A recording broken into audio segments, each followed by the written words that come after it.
On the program today, we look at the extent at which the coronavirus COVID-19 has affected Zambia's economy on a general basis. We also get into issues of brands. How are you as a brand using that influence positively in this era of COVID-19? And the aviation industry is due to get financial relief.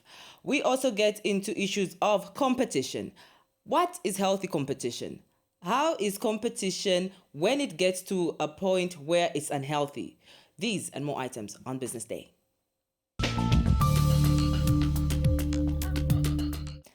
Thank you so much for joining us. This is Business Day and I am judyngulube.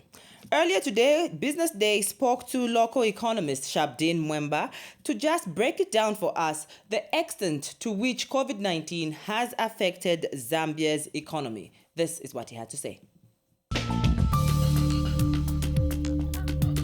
Coronavirus, as you know, that it started in China, and a good number of people have died. And condolences to the families that have been affected. So as a result of that, because it's a deadly disease, you find that other countries have responded, like US. They have cancelled flights to China. They have cancelled some form of trading to China. As you know, that China is the second largest economy in the world after America. So they have about 1.4 billion people. So when you have a big number of population, it means that you have a lot of customers, you have a lot of demand. And China is, its strength comes from manufacturing. They manufacture, they have a strong manufacturing base. You find that even the USA, European countries, they do buy products from China, and they manufacture different ranges of quality of products. There's low quality, medium, and high quality. You'd find that you're buying something from USA, and when you actually investigate, it was made from China. So, for example, the Globe airline is expected to lose about $4 to $5 billion in the first quarter of 2020 because of the cancelled flights. Then Japan is expected to lose about $1.2 billion in tourism, just the first quarter of 2020. Then Thailand similarly is expected to lose about $1.1 billion because of the cancelled flights. And then coming down to Zambia, we do export to China, and we do as well import from China. Because, as I've said, they have a range of products that they have, and a lot of Zambians prefer to buy from there because most of the products are affordable. So what it means is that with the ban of travel, a lot of Zambians are not traveling there, so their businesses have been affected. And as a result, if they want to continue in the business, they have to find other sources where they can order those products. And some probably they're waiting until the cure is found and they want to continue trading with China. But if they have switched to alternatives, you find that maybe those products are very expensive, and then it will affect their productivity in terms of profitability, because they're going to buy those products at a very high price. And that will zero down to, for them to make less profit, and probably even reducing the number of employees, because they will not manage to pay them the way they've been doing because of that effect. Then I was just looking at the numbers for tourism sector. Tourism, there's a time that I was looking at the statistics from the tourism sector in Zambia. They say that we had about 60,000 Chinese visiting Zambia. Those are tourists. And the same paper actually states that 50% of those, they visited Zambia for business purposes. And then if you zero down, you bring it to a quarter, it will be about 15,000. So in other words, we are losing about 15,000 possible tourists from China. Then assuming that those Chinese, if they had visited Zambia, each one spends $500, then it means that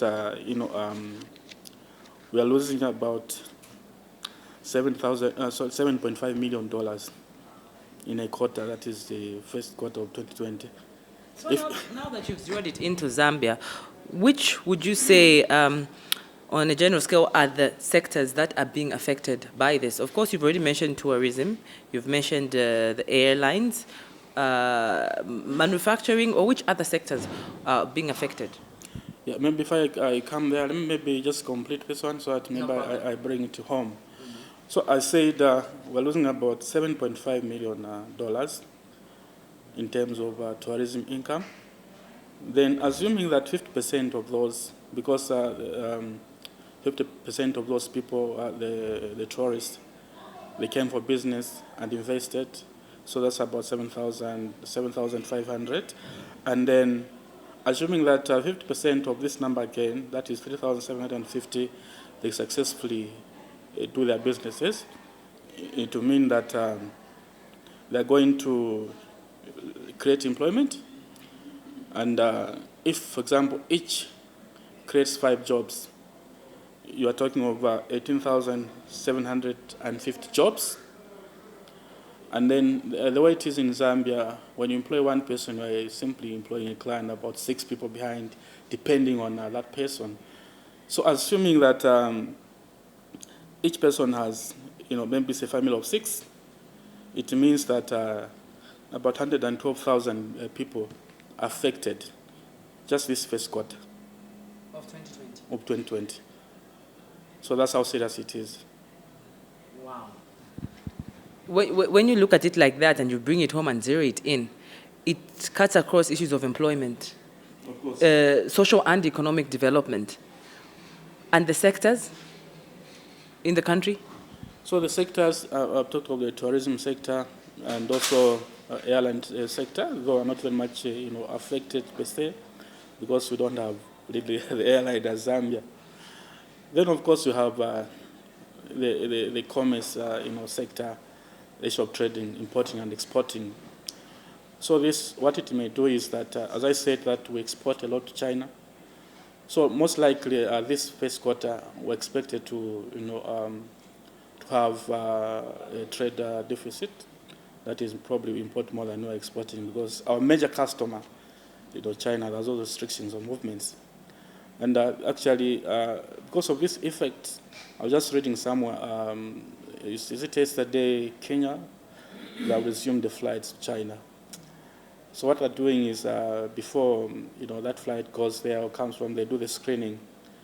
So when there is a negative, there's no one who's infected, and then they allow the flight, because they have realized how much they're losing. Because being the second largest economy in the world, it has a very big impact. And also it's also assumed that, for example, we are the major exporter of, in the mining sector. We export a lot of minerals to China.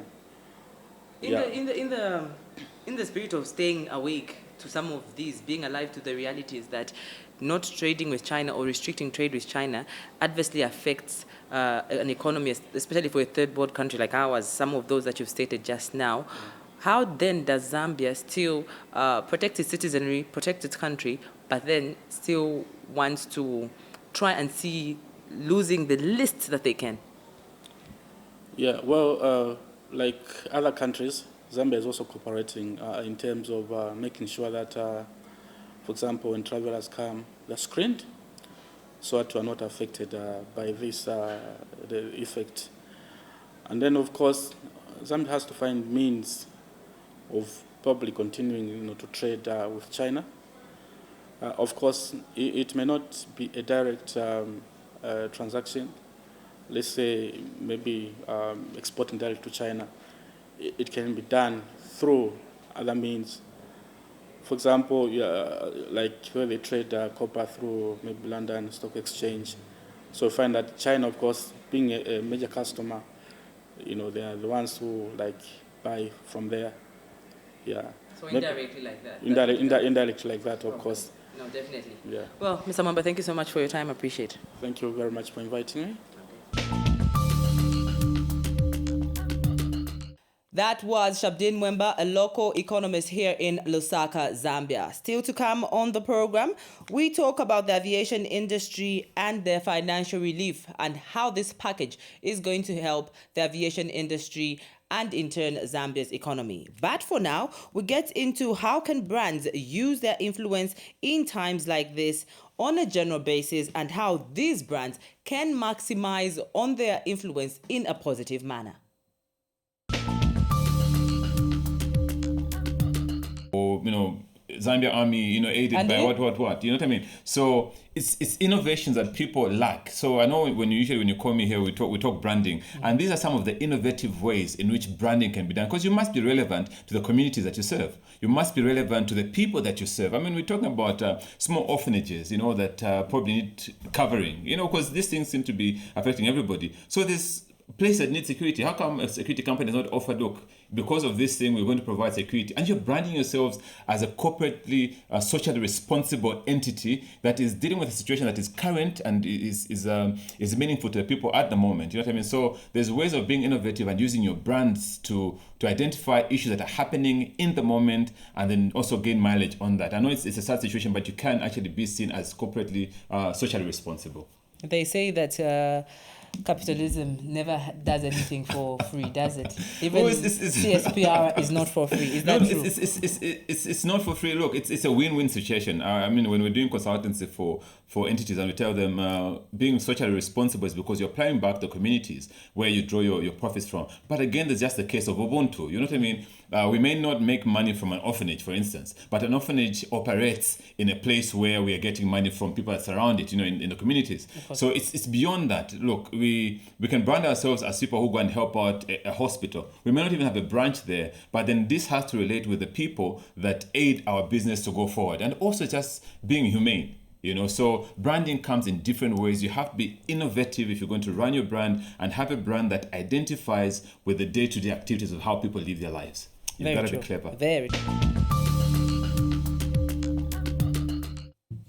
Thank you so much for still watching Business Day. We get into the aviation industry. It's no secret that aviation is what brings in international tourism. Not only that, but indirectly Forex through some of the goods, services, and expertise coming through from other countries into our country. Now, the aviation industry have had chats and talks with the ministry and other relevant stakeholders for a relief package that would help them settle into the new normal. So what is this financial relief and how will it help the aviation industry survive in the COVID era?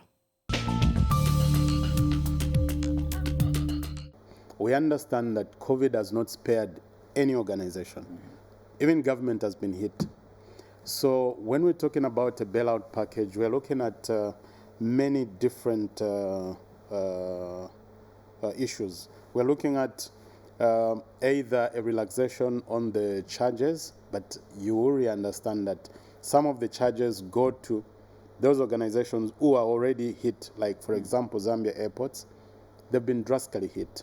Almost also about 95% or thereabout of their income has gone. So when we're talking about charges, it's a very fine balance we need to actually come to.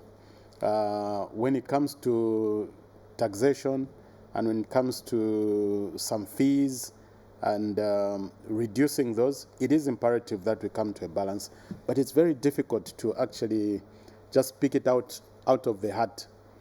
It is something that we're engaging all the stakeholders in aviation, and we are about to, because we're trying to look at the actual impact and the major issues that different players would require in order to actually restart and ensure that the infrastructure and other issues are actually tenable. When we get that right, I think this is the thing we are going to take to our Ministry of Transport, and then we go to the Treasury so that we can agree. Of that package that has been announced, we would want to see how much can actually be given to aviation. That was Mr. Gabriel Lesa, who appeared on TV2's Morning Live show explaining how the aviation industry will receive a financial relief that would help the aviation industry to the measure that he has just said. Now we get into competition. Corporates, businesses always have competition, but what is healthy competition? How does this blur a line between what is healthy competition and what becomes unhealthy? How do you tell? And how can these competitive adverts, services, goods be termed and be put into a bracket where the pricing, services are also benefiting, especially the clientele? So, when we discuss competition, first of all, competition has to be understood and interpreted to what it should mean. The first thing is that every institution, when it's setting up, it considers competition in that it takes into account that there are other institutions that are in similar business. So, we discuss competition when we discuss comparison of service. You can be giving the same product, but the service in which you deliver it might be different. So when we discuss competition, we look at what advantages or what position is better of the other company than we are. For example, if we are selling the same water, it depends on how we deliver it, on how we package it. And when we discuss competition, it means that we have this one customer that has to consume this water. But then, for the customer to decide what he prefers to take, there is an extra addition that we provide in the service that makes that customer make the decision. So the decision over an advantage of the other by the customer to consume is what influences competition. What is the advantage of competition to both the entities involved and the clientele that's receiving either the service or product? Right. I'll give you with analogy of what happened when we were drinking maheu, buying maheu from the streets, and when the maheu was eventually packed. When maheu was packed, people thought that the packed maheu is better and is cleaner. If you remember before, we had maheu, when you drank maheu or munkoyo per se, it was only sold by women sitting around the street corners. That was the only way we got it. But because of demand, someone else thought if this was better packaged, the market would be a little bit wider. Then that created a lot of competitive advantage to the people that were packaging it and presenting it in a suitable way, as compared to the women that still had the big showmakers where they would get the big cup and pour it into some cup or the container as you drank it. So the first competition in that case was the competitive advantage that was given to, that was borne by people that were packaging. And it creates competition to the people that were already doing that, the women, in that they should improve their service. So between companies, the competition gives one company first advantage in that it makes its product a preferred product on the market, which eventually helps the sales to improve or enhance.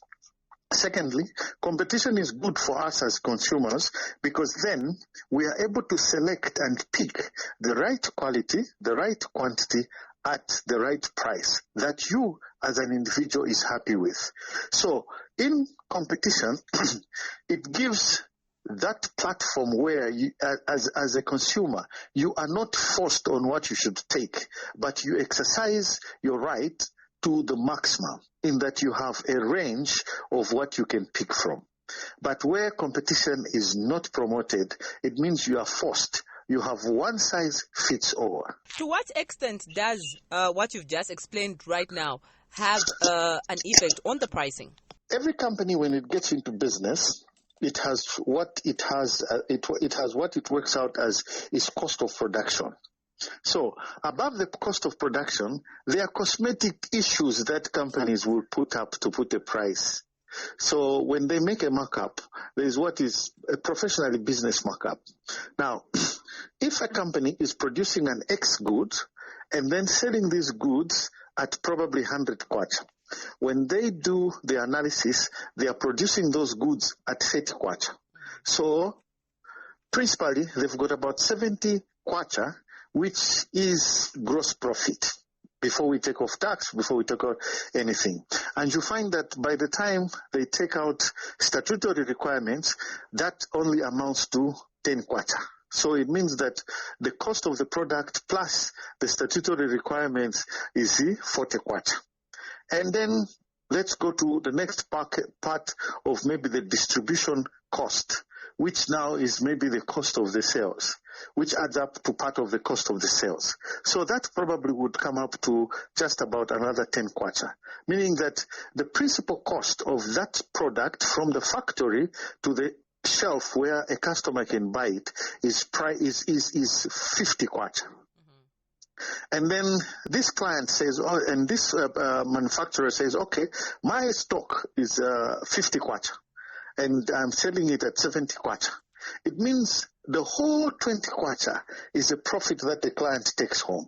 And in some cases, it's not a good business profit, so to say, where the customer is concerned. Okay. So, in certain cases where a manufacturer is all monopolizing the market, they will decide what to do. But where there is other competitors, I'm glad you've brought in that for monopolizing and issues of having yes, other competitors. There's correct trends of in competition where now these people, or is it these businesses that are in the same goods, actually form cartels. Cartels, that's the word I wanted. Yes. Cartels, and they start doing this. What does that do to the production, manufacturing, the competition, which is supposed to help the supply and demand? Good.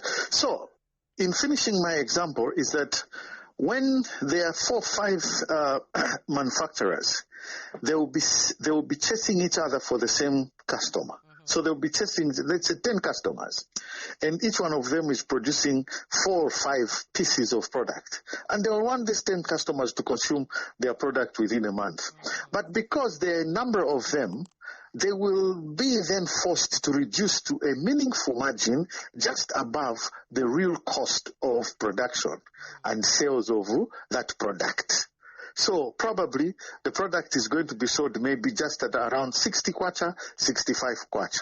And the other person says, look, I don't need all that money because I already have made my profit at 5 kwacha. And they'll reduce it. So as a result of that, it makes the manufacturers to go down on price because the buyer will only take what is lower and what is good. On the other hand, it influences the manufacturer to make sure that their goods are of very high quality, such that even if they were slightly priced higher than the other fellows, there would be reason for this consumer to get that. Now, there are times when I'll give a very practical example, but I'll not mention the companies. Of course. Some of those companies in Zambia, one company that has been there from a long time and then was bought in by, I think it's now owned by the French people, they monopolize the product, one of the main products that we use in building. So it's a very important component for construction. And because they were the only ones that they were supplying this, every year they kept on increasing the price, and we had no choice but to buy at whatever price. So then came in an investor who developed their factory within that building commodity.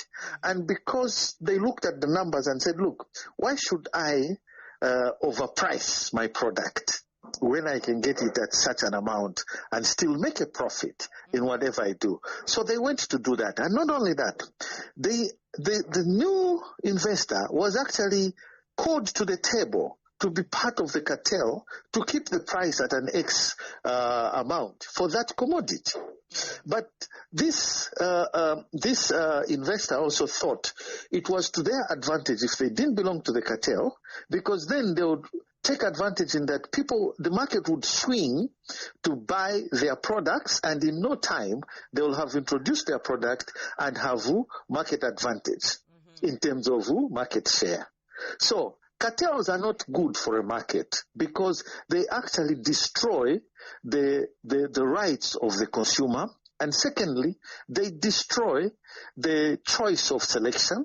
And thirdly, they force the consumer to get things at a price that is not the acceptable standard price. All right. Thank you so much for having stayed with us. That wraps up Business Day for today. Join us next week, Thursday, 21:30, for more items on Zambia's economy, fiscal policies, entrepreneurship, corporate news, and other business items. On behalf of the entire production crew, I'm Judyngulube.